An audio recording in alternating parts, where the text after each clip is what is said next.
Hey, what is up guys? So we are going to be doing the deck profile for the Nekroz Monarch Synchros. If you guys haven't checked out what the heck this deck does in action, I'll link it down below in the description box just because it is very combo heavy. Think of like Plant Synchro. When you first glance at this deck, you're going to be wondering how the heck do you play this? This is a very skilled deck. You're going to have to be able to know what to go for at the right times. Otherwise, you're going to stumble over yourself. You're going to be like, wow, this deck sucks. You have to be able to understand how to play this deck because there are a lot of cards where you only get one opportunity, you know, Mom Spaghetti, to be able to go through with this massive combo to go off. And after that, it's kind of like Plant Synchro. You know, it's kind of harder to gain resources. But with the exception of some of the Monarch support, you have a little bit of viability to reestablish some control over the game. But anyways, let's go ahead and jump right into the deck profile. I just wanted to drill it into your guys' head to be able to understand that this is going to be a very skilled deck. Some players will try this deck and they won't understand how to play it because it's a very combo intensive heavy deck where everything isn't really relying on an archetype to be able to be like, oh, you know, I just go for this card and go for this card. It's a lot more combo heavy than that. But anyways, let's get into the deck profile because I know a lot of you guys wanted it and it is so freaking cool. But anyways, let's get started. So first off, we have one copy of Rise Belt, the Summoner, and we have one copy of Sophia, Goddess of Rebirth. If you guys haven't seen this card, you can make it quite easy in this deck. It's kind of like a win condition. If you want to drop this card, I can totally see dropping this card just because it is kind of a card that can be a dead card, but there's only one copy of it anyways.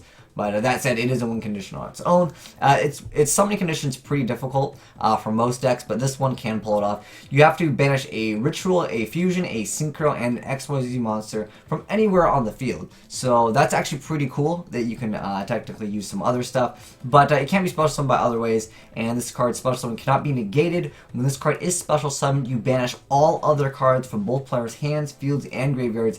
Cards and effects cannot be activated in response to this effect's activation. So, therefore, once this card has its summoning condition met, you basically like have a huge advantage. It's got 3600 attack, and then of course both players are top decking while you have a 3600 beater. And what I like with this card is it doesn't make everything like go to the graveyard. It just banishes everything, and therefore some decks obviously utilize the graveyard. And they're like, oh, you get rid of all the cards in my hand, no problem, I'm playing Infernities, right? Infernities, not the most hot deck anymore, but that said, yeah, it's very hard for most decks to deal with this after this card resolves its effect. You basically win. Next up, we have two copies of Azneyes Pendulum Dragon to kind of help you search out some stuff. Technically, you can Pendulum in this deck, but for the most part, it's just the utility that this thing offers is why you're using it. Then we have Parent Seahorse, so it cannot be special summoned except by a Worm-type monster's effect. During your main phase, you can reduce the level of this card by 1. If you do special summon one Seahorse token, and you can only use this effect of it once per turn. So the thing that's most important is this is a very large tuner, which of course lets you synchro into like pretty much whatever you want. Again, it's a combo heavy deck. Highly recommend you guys to watch the video so you guys can understand how the heck this card works. It's another one of those cards where I would say if you would like to, you can drop it. However, it works relatively well in this deck because it's, like I said, it's a very large tuner. I mean, it comes out as a level 7 tuner. That's pretty cool. But you can reduce the level of this card by 1 so it becomes a 6, and then obviously you have access to a lot of other great synchros in the game. Then there's a Quick Draw Synchron, and I'm pretty sure you guys are familiar with what this guy does. You just discard cards, special summon it. Obviously there are some cards where you can get utility it wouldn't there in the graveyard, like Jet Synchron. And then next up we have the Rector, the Pendulum, the Draco Overlord. So it has a pretty decent effect. It's negate the effects of all face-up pendulum monsters your opponent controls, and it's got 1950 attack. It's got to have that extra attack. Got to run over that Thunder King that no one plays anymore. But a decent little card over here, and it's Pendulum Scale 5. And then we have Manju to search out whatever piece you need to search out for. There's just one copy of it. Again, it's a combo-heavy deck. It is 48 cards. It's more of a... I don't know if I would want to say it's a pure fun deck, because it can be pretty combo-heavy, and you can definitely OTK some of the meta. It just depends on your skill level, and that's kind of where I like where this deck was going. And then we have one copy of Junk Synchron. Obviously, there are tons of targets for this card. And then we have Eccentric Archfiend. So obviously, you can do a lot of different things with this card. If you want to get rid of monster, if you want to get rid of spell or trap, excellent access to that. And then for the Phantom Knights, we have Phantom Knights of Dusty Robe. So if this card is in attack position, target one dark monster on the field changes this card defense position. If you do, the target gains 800 attack and defense until the end of your opponent's next turn. And then also you can banish it from your graveyard to add one Phantom Knights card from your deck to your hand, except for the Phantom Knights of Dusty Robe. So obviously you can't add itself. And the card that you have as a target for this is you get to special summon this card in defense position as a normal monster, warrior, dark level 4. And oh, keep in mind, guys, trap monsters can be used as Synchro material and XYZ monsters. So I know that question was asked previously, but this one is not treated as a trap card. But anyways, you can activate only one of them per turn, but it doesn't matter if you're only playing one. And if you have no trap cards in your graveyard, you can activate this the turn it was set. So I think that that is pretty cool because technically with this card, you know, you can just make it so, oh, you have no trap cards in graveyard. Excellent access to having just a level 4 monster. Again, to kind of explode your synchro plays. Next up, we have the 1 Eidos, and then there's the 2 Idea over here. You could try, if you would like to try out 1 for 1, I don't think it's a bad card, because in a lot of these synchro combo heavy based decks, you only really need 1 turn to go off, and at that point you win the game. But yeah, then we got Gishki Vision. So if you ritual summon this as a, if you use it as ritual material, it can be used as everything, and then you can discard this card, add 1 Gishki ritual monster from your deck to your hand. Pretty good stuff. Then we have Deep Sea Diva, obviously the card pretty good for synchro based decks. And then we have 2 copies of Idea, and then Jet Synchron, pretty good card. Obviously if you're synchroing, he's an excellent card. Just have that extra like utility to bring out himself. And then we have the Nekroz of Valk, and then we have the Gishki Gust Crake. So you can ritual summon this card with any Gishki ritual, and then when it's ritual summon, you look at the up to 2 random cards in your opponent's hand. Then you get to shuffle 1 of them into the deck. You can get rid of, you know, really good stuff. I don't know if they've... I mean, Nekroz aren't really too relevant right now in this game anyways, but, you know, some certain decks, I don't know if they play... I've seen a lot of budget Monarchs. They're taking, like, a Battle Fader or something like that. Hey, you can maybe get rid of that and then go for that OTK. So it does have its utilities, definitely. Then we have Bryanak. He's a pretty good card. A lot of these cards are up 1. Like, Nekroz got slaughtered pretty hard, but, you know, mix them in this, like, crazy deck, and then you have access to him. Then we have the Nekroz of Unicore, and then Colossolus, and we have 2 copies of Instant Fusion, 3 copies of Pandeity, 3 copies of Tenacity. Again, this all comes down to really focusing on that Monarch engine for the draw power.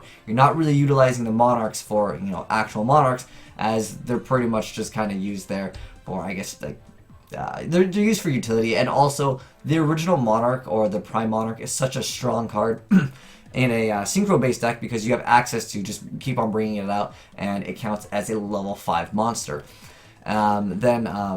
Next up we have War Returning Alive to get back whatever you need, and then Tuning to get, you know, whatever you need to go for your combo piece, and then we have Preparation of Rites, and then there's Freezing Spirit of the Monarch. So if you control a monster with 24 or more attack and 1,000 defense, you target 1 set card on the field, destroy it, and then you can also banish a card from your banish this card and 1 other Monarch spell and trap card from your graveyard to target 1 set card on the field and destroy it. That does destroy monsters too, so you don't only have to destroy spell and traps, which I think is a pretty cool utility that card offers. Then we have Aquamirror, of course, then we have the Kaleidoscope, then Cycle, and then Strike of the Monarchs.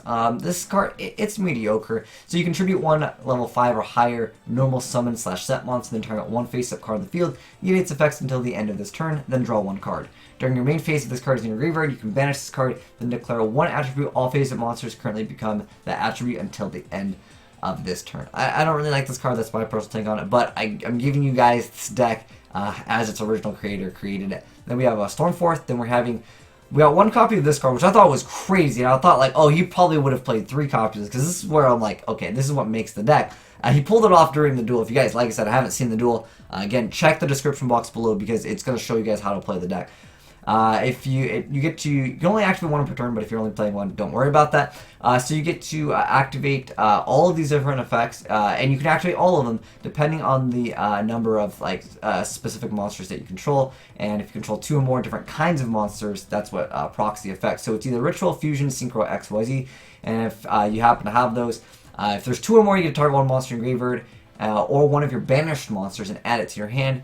3 or more, you get to target a trap card in the graveyard and add it to your hand. 4, if you you get that effect off. You get to target one spell card in your graveyard, except for the same copy of itself, and then you get to add that target to your hand. So it's a pretty advantageous card. It's a +2, and you get to go for anything that's, you get a monster, you get a spell, and you get a trap if you activate this effect correctly. And it's a quick play. That's a really amazing effect. I love that card so much. Like, this card is crazy. I want to make a deck that's just all about this card, like Sophia obviously could be pretty good too. Next up we have the Sky Arc, or Sky Iris as it's called in the TCG. And then we have one Black Garden, one of the Domain of the True Monarchs. So as long as you have no cards in your extra deck, and you are the only player that controls a attributed summon monster, your opponent cannot special summon monsters from the extra deck. But it's more so if a tribute summon monster you control attacks an opponent's monster, gains 800 attack. I feel like this is really, really hard to pull off. So if you guys want to drop this card, I can totally see that being dropped. That's totally fine. I don't think you're going to go through your extra deck, but you can still have that extra 800 boost, which, you know, can definitely help in the right scenarios. And then we got 2 copies of Reinforced Truth to help you get out the cards. Again, just watch the replay to understand how the deck works. And then we have, of course, the Phantom Knights of Shade Brigandine? I don't know if that's pronounced, but yeah, you got 1 copy of that, and then 2 copies of the Prime Monarch. For the extra deck, we got 1 Norden, 1 Ultimate Token, 1 Crystal Wing Synchro Dragon, 1 Ignister, 1 Cypherm Lord Omega, 1 Boxia, 1 Yazi, 1 Black Rose Dragon. I'm sorry, this is the Black Rose Moonlight Dragon. And then we got Ancient Fairy Dragon, then we have the Horus, which is a pretty cool card. I know that was a fan favorite card. And Excel Synchron, Herald of Arclight, Constellar Pleiades, Daigusto Emerald, and Herald of Pure Light. So that's it for the deck profile. Like I said, guys, I'll leave this link down below in the description box, because a lot of you guys, when you try this deck, you're not going to have a good time unless you really, really know what you're doing. And I tried to stress that out, because I know a lot of people will be like, wow, this deck sucks. But clearly from the like to dislike ratio, you guys understand, at least most of you guys understand, that this is a really cool deck, and it's just going to be a blast to play. You just have to realize how to play the deck, because it is a combo intense heavy deck, and it's not an archetype, so everything isn't going to be hand or spoon fed to you is what I should say. But anyways, thanks for watching, guys. It's been your boy Will Smith, signing out.